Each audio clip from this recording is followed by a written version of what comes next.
How will history judge President Donald Trump? One day, we'll have an answer, thanks to C-SPAN's Presidential Historians Survey. The 2017 version, which polled 91 historians, saw several presidents rise and fall in the rankings. Historians evaluated them based on 10 qualities of presidential leadership, including economic management, international relations, crisis leadership, public persuasion skills, and whether they pursued equal justice for all. And of course, President Barack Obama was added to the lineup for the first time this year. Based from CBSNews.com, here is the list of the U.S. presidents ranked from worst to best. 43. James Buchanan, 1857 to 1861. Buchanan received very low rankings for crisis leadership. He couldn't seem to grasp the enormity of America's divisions over slavery, ignoring the strife and letting the issue fester in the years leading up to the Civil War. 42. Andrew Johnson, 1865 to 1869. Historians gave Johnson very low ratings for butting heads with Congress. Johnson, who became president when Lincoln was assassinated, refused to compromise with radical Republicans bent on fighting the old Confederacy. He often tried to sidestep them and even faced impeachment, but was acquitted by one vote. 41. Franklin Pierce, 1853 to 1857. Pierce received low ratings when it came to pursuing equal justice for all Americans. He signed into law the Kansas-Nebraska Act, which allowed residents of new territories to decide on the legality of slavery for themselves. 40. Warren G. Harding, 1921 to 1923. Scandals that plagued Harding's presidency, like the infamous Teapot Dome scandal in which cronies profited from secret oil deals, keep him low in the rankings. 39. John Tyler, 1841 to 1845. Historians fault Tyler over his weak pursuit of equal justice for all Americans. Tyler, the first vice president ever elevated to the presidency when his predecessor died, was a strong advocate of states' rights. He later joined the Southern Confederacy. 38. William Henry Harrison, 1841. Harrison received the lowest rankings for his crisis leadership skills, but historians have little to judge him on since Harrison died on his 32nd day in office. 37.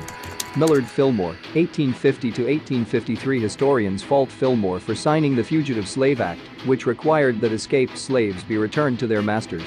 36. Herbert Hoover, 1929 to 1933. Hoover's economic management rating drags down his ranking. Months after his election, the stock market crashed and the U.S. spiraled into the Great Depression. 35. Chester A. Arthur, 1881 to 1885. Arthur gets low ratings for his failure to ensure equal justice for all. His administration enacted the first immigration law, which excluded Chinese people as well as paupers, criminals, and lunatics. 34. Martin Van Buren, 1837 to 1841. Van Buren received low rankings for his economic management. When he assumed the presidency, the economy was booming, but less than 3 months later, businesses and banks were failing, and historians believe his policies only made things worse. 33. George W. Bush, 2001 to 2009. Bush's lowest ranking is in international relations. His most controversial decision was the 2003 invasion of Iraq, based on the belief that Iraqi President Saddam Hussein posed a threat to the U.S. In the years since Bush left office at the height of an economic crisis, historians surveyed by C-SPAN have re-evaluated his record, and he's moved up in the rankings from 36th place in 2009 to 33rd place. 32. Rutherford B Hayes, 1877 to 1881. Historians weren't impressed by Hayes's record on equal justice. Hayes pledged to protect the rights of African Americans in the South, but then withdrew federal troops, preferring what he hoped would be wise, honest, and peaceful local self-government. 31. Zachary Taylor, 1849 to 1850. Taylor, a former military hero, received low rankings for his failings in the pursuit of equal justice. When it came to the searing debate over slavery, he tried to skirt the issue by holding that states could decide on slavery laws on their own. 30. Benjamin Harrison, 1889 to 1893. Harrison received low ratings for economic and crisis management skills and for failing to pursue equality for all Americans, but ranked a bit higher at international relations. Harrison tried to fix a high tariff problem, but prices rose and prosperity suffered. 29. James A. Garfield, 1881. Garfield, a former Civil War general and congressman from Ohio, is ranked lowest for his international relations skills. He was assassinated just 200 days into his presidency. 28. Richard Nixon, 1969 to 1974. Nixon is rated extremely low for moral authority, which drags down his high ratings in categories like international relations. His accomplishments included ending the draft, new anti-crime initiatives and policies to protect the environment. He negotiated arms control with Russia and made a diplomatic breakthrough with Communist China. But Nixon's triumphs were overshadowed by the Watergate scandal, which stemmed from a break-in at the offices of the Democratic National Committee during his re-election campaign. On August 9, 1974, Nixon became the first U.S. president to resign. 27. Calvin Coolidge, 1923 to 1929. Coolidge is rated poorly for crisis leadership and failing to work for equal justice for all Americans. He refused to use the country's economic boom to help struggling farmers and workers in other flailing industries. 26. Jimmy Carter, 1977 to 1981. Carter ranked very highly for pursuing equal justice, but low for his crisis leadership. He is credited with creating and developing a national energy policy to deal with shortages and brought Israel and Egypt together for the Camp David Accords. But his administration struggled with economic stagnation and experienced setbacks like the Iran hostage crisis. 25. Gerald Ford, 1974 to 1977. Ford ranked highest for his moral authority and lowest for his vision and ability to set an agenda. Assuming the presidency after Richard Nixon's resignation, Ford tried to move the country past the political crisis by granting Nixon a full pardon. Ford won the Republican nomination in 1976, but lost the election. 24. William Howard Taft, 1909 to 1913. Historians rated Taft most highly for his administrative skills and handling of international relations. Taft favored the law over politics and went on to serve as Chief Justice of the United States. 23. Grover Cleveland, 1885 to 1889 and 1893 to 1897. Cleveland dropped from 17th place in C-SPAN's 2000 survey to 23rd place in 2017. Historians rated him highest for public persuasion and lowest for pursuit of equal justice. Cleveland vetoed a bill that would have given government money to veterans, drought-stricken farmers and people with disabilities, and he sent in federal troops to break a railroad workers' strike. He is the only president to leave the White House and later return for a second term. 22. Ulysses S. Grant, 1869-1877. Grant led the North to victory in the Civil War, but received low marks for his administrative skills once he assumed the presidency. 21. John Quincy Adams, 1825 to 1829. Adams ranked highest for his moral authority. He served during a time of great division in the country and faced a contentious Congress, but fought hard for civil liberties and the unification of the country. 20.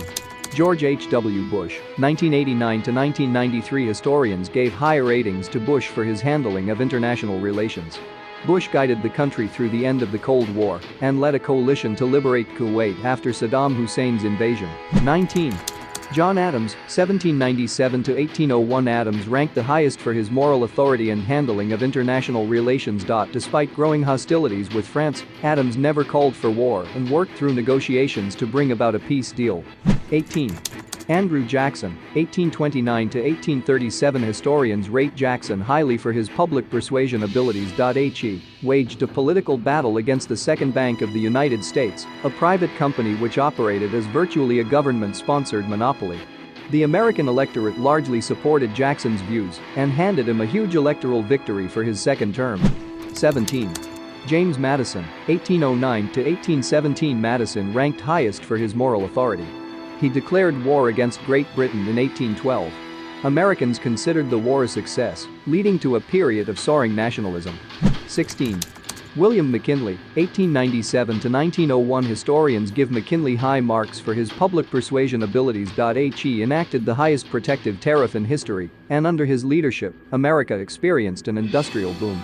He also led the country through the Spanish-American War, in which the U.S. conquered the Spanish fleet in Cuba, seized Manila in the Philippines, and occupied Puerto Rico. He was assassinated by an anarchist less than a year into his second term. 15.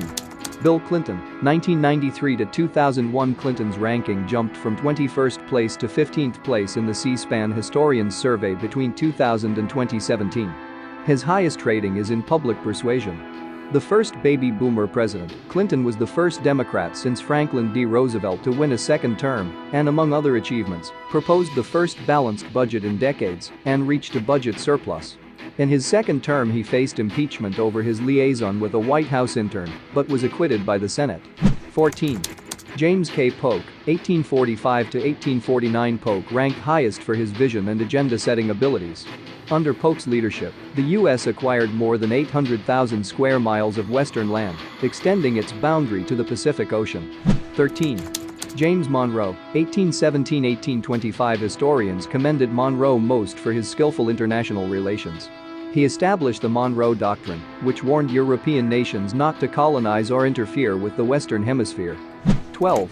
Barack Obama, 2009 to 2017. Obama debuted in 12th place on C-SPAN's list. Presidential historians rated him highly for pursuing equal justice and for his skills at public persuasion. His signature domestic policy accomplishment, the Affordable Care Act, also known as Obamacare, was unpopular with Republicans but extended health insurance coverage to 20 million more Americans. His administration helped guide the country through the Great Recession and rescued the U.S. auto industry. Historians, in the C-SPAN survey, gave him weaker marks for his dealings with Congress and international relations. 11. Woodrow Wilson, 1913 to 1921. Wilson rated most highly for his vision and ability to set an agenda. He moved many pieces of important legislation through Congress and in 1917 convinced Congress that America could no longer remain neutral in World War I. 10. Lyndon Johnson, 1963 to 1969. Johnson tops the charts for his efforts in pursuing equal justice for all Americans. Taking office after John F. Kennedy's assassination, Johnson secured enactment of a landmark civil rights bill. He urged the country to build a great society, a place where the meaning of man's life matches the marvels of man's labor, which became his agenda, resulting in Medicare for the elderly, increased aid for education and anti-poverty programs. 9.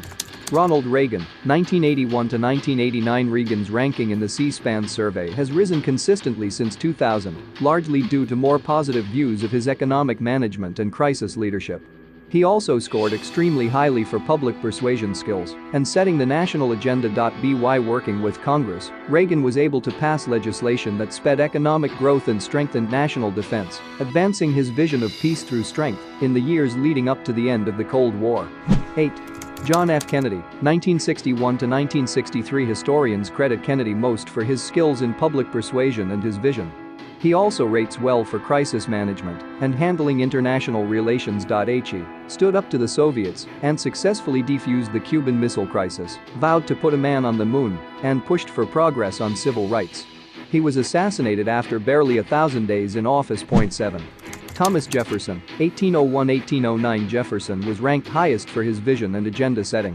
He was the principal author of the Declaration of Independence, and during his presidency, he acquired the Louisiana Territory, vastly expanding the size of the country, and slashed the national debt by a third. 6. Harry Truman, 1945 to 1953. Truman wins praise from historians for his crisis leadership. After VE Day, when Japan refused to surrender, he ordered atomic bombs to be dropped on Hiroshima and Nagasaki, finally ending World War II in the Pacific.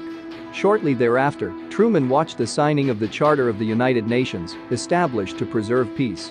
5. Dwight D. Eisenhower, 1953 to 1961. Eisenhower jumped from 9th place in the rankings in 2000 to 5th place in 2017, largely due to an increasingly favorable view of his crisis leadership. Eisenhower's energies were largely devoted to easing the tensions of the Cold War. He obtained a truce after years of war in Korea, desegregated the U.S. Armed Forces, and sent federal troops to enforce a court order desegregating public schools in Little Rock, Arkansas. 4. Theodore Teddy Roosevelt, 1901 to 1909. Theodore Roosevelt ranked highly for public persuasion. Just 42 when he became the youngest president in the nation's history, he had the excitement and energy to convince Congress to pass progressive reforms and a strong foreign policy, exemplified by his motto, "Speak softly and carry a big stick." An avid outdoorsman, he oversaw the expansion of America's national parks. 3. Franklin D. Roosevelt, 1933 to 1945. Historians laud Franklin D. Roosevelt for his skills at public persuasion, ranking him first among all presidents in that category. He also ranked number 1 in handling of foreign relations. FDR assumed the presidency during the worst of the Great Depression, but assured the American people, "The only thing we have to fear is fear itself." He also led the U.S. through the perilous years of World War II. 2. George Washington, 1789 to 1797, the nation's first president, ranked above all others for moral authority, economic management, and overall performance within the context of his times. Washington fought hard for the Constitution, feeling that the Articles of Confederation were not functioning well for the country. He was disappointed to see the country becoming more politically divided toward the end of his first term and set a precedent by choosing to retire after his second. 1. Abraham Lincoln, 1861 to 1865. Lincoln's first-place standing in the C-SPAN survey is due to high ratings across the board, but historians hold him in highest esteem for crisis leadership. He led the country through one of its most trying periods, the Civil War, and in 1863 signed the Emancipation Proclamation freeing the slaves.